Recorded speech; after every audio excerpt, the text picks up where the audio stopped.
that with That's a tree there. Right. That's a tree there. There's two parasols in there. Suzette McDonald. Oh, yes, of course. Right. Henson. Right. Oh, yes, I got her. That dress is perfect. And you really got to pan around on that. Yeah. Yeah, I think that's sensational.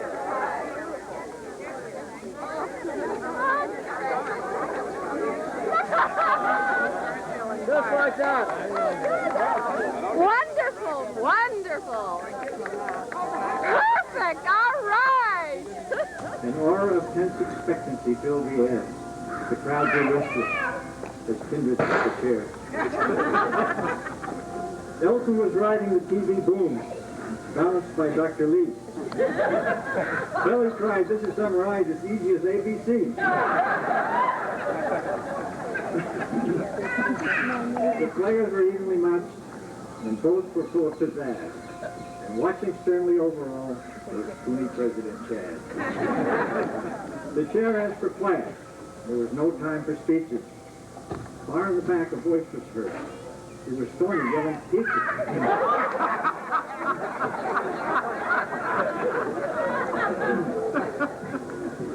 Sullivan won the toss and promptly served an ace. It soon became apparent that Malloy couldn't stand the pace.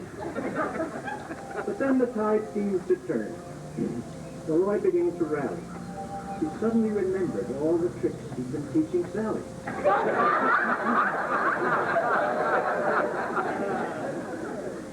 Sally tried every shot, but couldn't seem to win. Malloy was heard to mutter as he gave a crafty grin. It certainly helped me patty when my arm came on the chin. I'd just like to say it's easy when you work with all the people at Park Meadow, isn't it?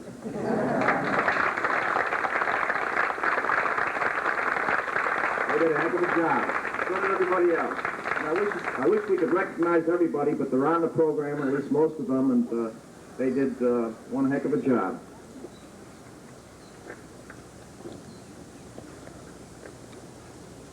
This past year, we have added to our list of honorary members. If they would come up and be recognized and applauded, we'd appreciate it. Will Price.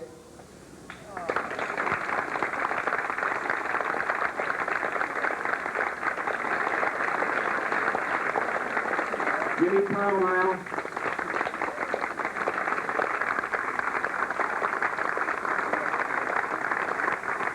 Osborne. George Harrison. Putnam Livingston. And Charlie O'Hearn.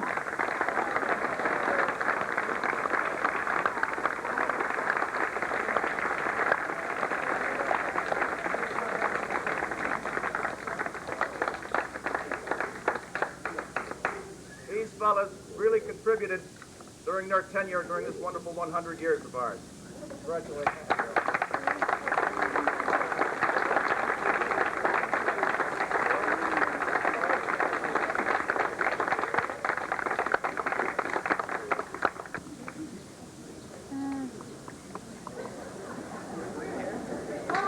You can't hide, I know you're here.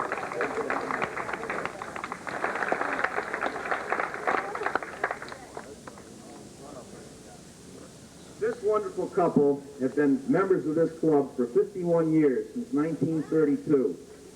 Let's give them applause.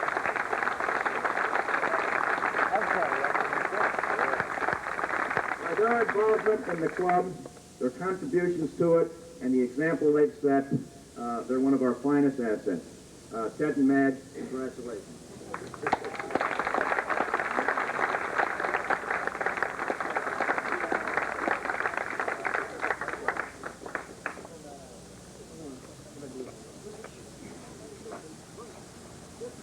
The best part of our 51 years of married life has been spent with all of you lovely people like you.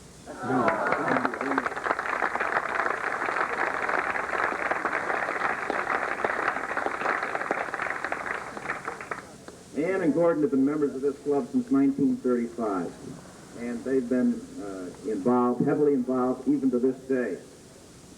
Ann and Gordon, by their example and by their involvement, have made a wonderful contribution to this club.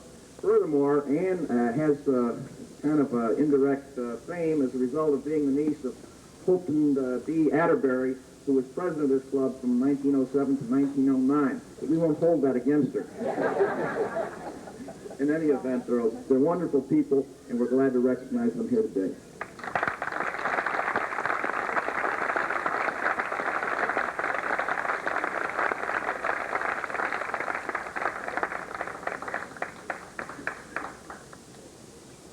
Peg and Ollie Kingsbury, could they come forward, please?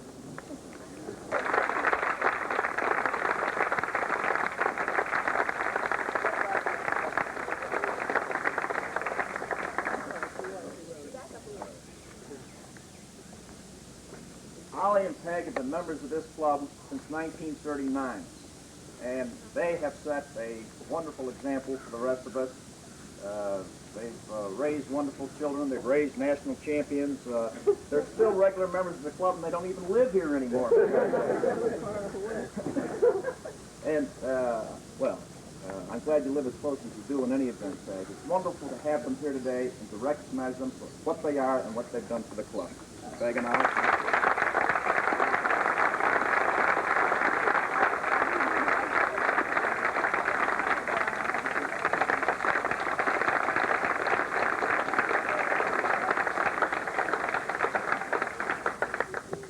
Shirley and George have been members of this club since 1948. Of course, George grew up here. They, too, by their example and their involvement in this club, have helped to make it what it is. As perhaps most of you know, George and Shirley are leaving in the fall for North Carolina, or Hilton Head, I guess it is. And we sure are going to miss them. In any event, we're delighted that they're here today and to receive a token of our appreciation.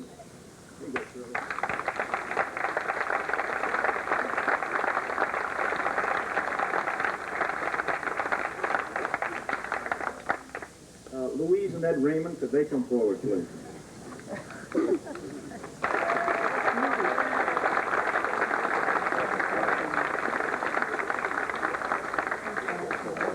Louise and Ed have been members of this club since 1948.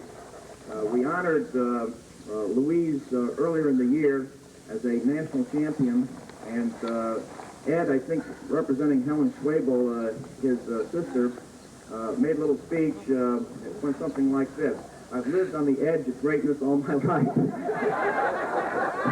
In any event, this award is to you and Louise for being stalwarts of this club over the years. We love having you, and we're looking forward to many more years. We're delighted to be able to give you a token of our appreciation today. Thank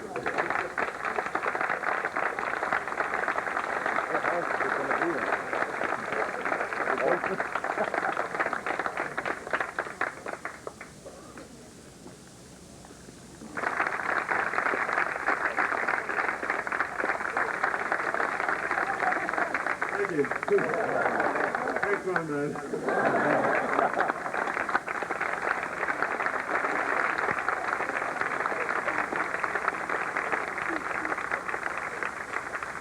And now my good friend Walter.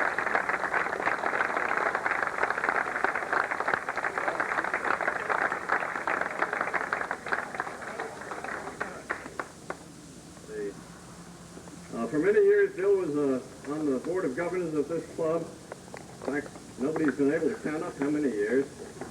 And he was on the verge of becoming president at one time when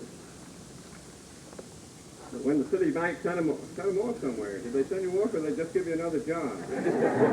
Well, whatever. Bill didn't become a president of the club, but he certainly deserves an award from the Fox Meadow Tennis Club, and here you go, Bill.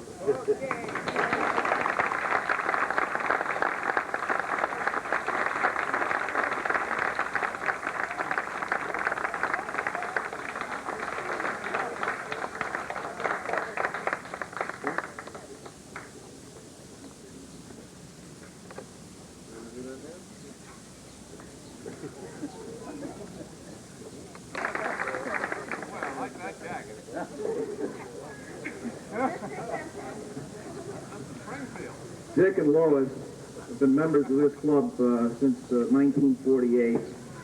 Lois has been a member of this club, I think, all her life. I don't think any couple has been more heavily involved in contributing to this club than Dick and Lois. We're delighted to have them here today, and we're delighted to recognize the contribution that they've made to the club.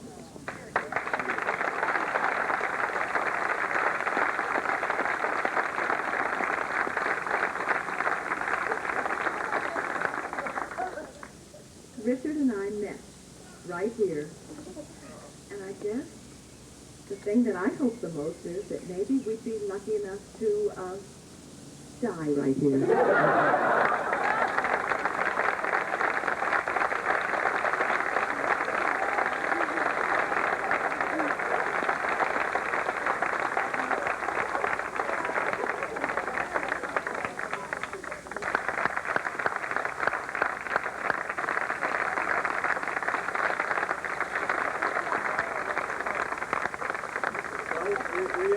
I was asked that question last week, and somebody said, you know, if you don't get them round-trip tickets, maybe they'll stay over there. So we're getting them round-trip tickets, and that's all taken care of. And they'll be leaving Kennedy Airport in July and flying to Shannon. And Hugh, we think that your brogue has broken down a little bit lately, and you should brush up on that. And the other thing, Hugh and I have done a lot of funny things around this club. We've planted flowers, we've planted trees, we've cut down trees, and we've done all kinds of things of that type. And the one thing that we're missing down here, and Hugh's going to be in charge of rectifying this situation, and that is that we have no shamrocks in the club. And so Hugh and Rose are going to bring back shamrocks from Ireland, from the Emerald Isle, and we're going to plant them here at Fox Meadow. And we certainly are indebted to you for your many years of service. Now, if you'd like to say something in Gaelic, you can say it to us. Thank you. You deserve it. That's the best Gaelic I've ever heard.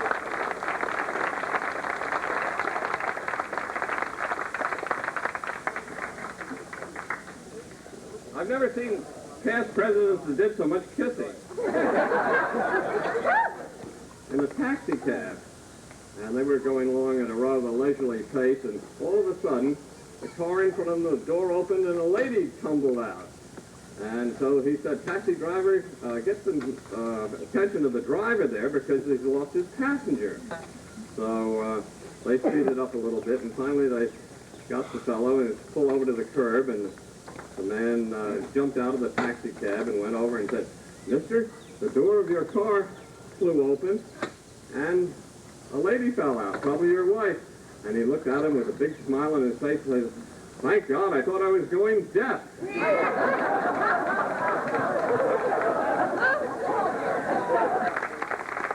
Again, as you know, Walter is our centennial chairman, and of course received much support in this regard from Betty, but they too, since 1948, have been members of this club, and nobody has contributed more than this wonderful couple. So let's honor them today as we have the rest. Here's a token of our appreciation, Walter and Betty.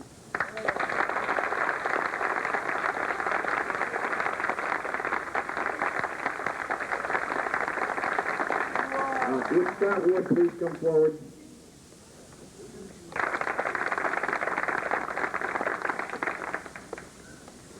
Now, Scott can't play tennis like his son, but he does some wonderful things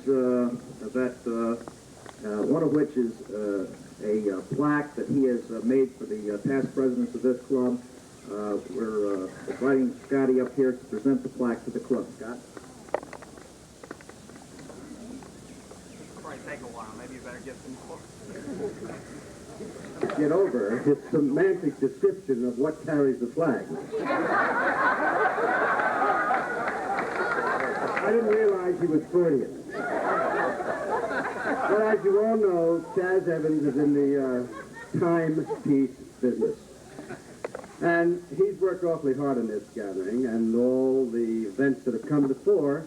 And while they're unwrapping this plaque, I would hope and ask and insist that Chaz Evans would accept this token of our esteem and open it and display it to you right here and now. Chad.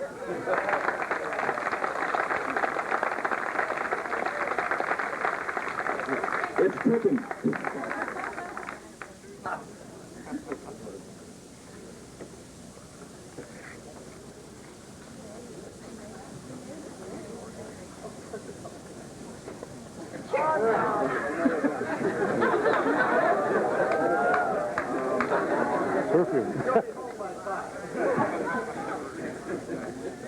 None of you are going to have lunch, apparently. Now what do I do? Good God. A Timex, would you believe?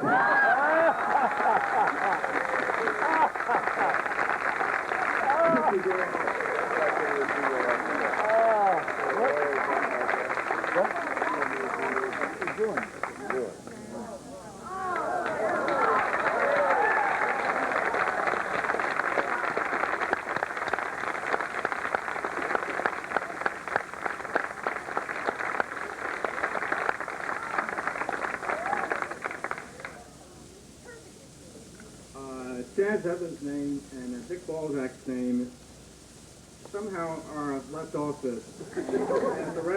At the risk of stealing a line from Bob, I'll put them on when I get paid.